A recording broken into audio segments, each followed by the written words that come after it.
ध्यान दिया जाए आदरणीय वंदनीय और पूजनीय वरुणा पंचायत के सब सम्मानित देवी देवता रूपी जनता से निवेदन पूर्वक आग्रह बा कि अब की बार अपना पंचायत के रंग बदलल सियार से होशियार रहे के बा और जयप्रकाश चौहान जी के भारी मत से विजयी बनावे के बा। चिन्ह चिन्ह चिन्ह भैया काहे कोइला दे रसियारा है हटे। चिन्ह चिन्ह चिन्ह भैया काहे कोइला दे रसियारा है हटे। होशियारा है हटे रंगवा बदलले बात फेर रसियारा है हटे। रंगवा बदलले बात फेर रसियारा है हटे।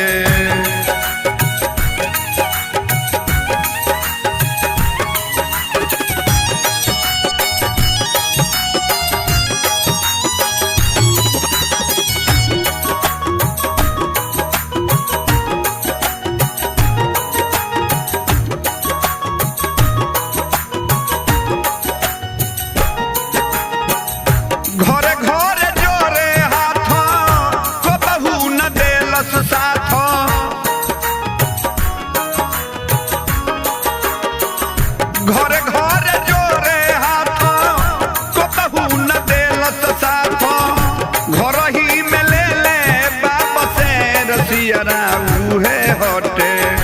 घर ही में ले बाप से रसियारा है हटे। रंगवा बदलले बात फेर रसियारा है हटे।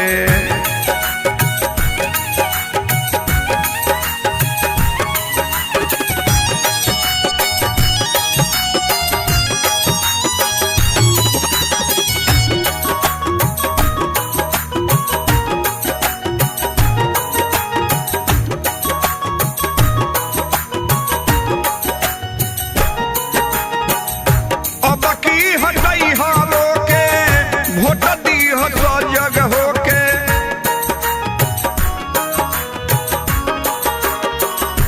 अब की हटई हरो के भोट दी हो सो जग होके। अवता तो दी हो जाख दे रसियारा है हटे। अवता तो दी हो जाख दे रसियारा है हटे। रंगवा बदलले बात फेर रसियारा है हटे।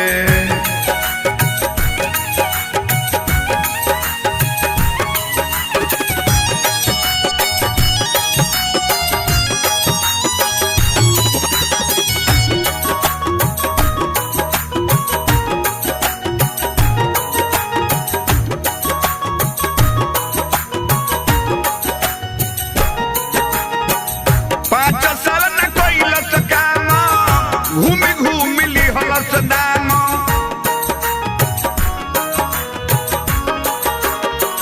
पाँच साल न कोइलस काम घूमी घूमी लिहलस दाम।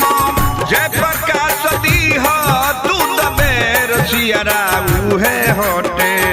अजित भैया दीह तू दबे रसियारा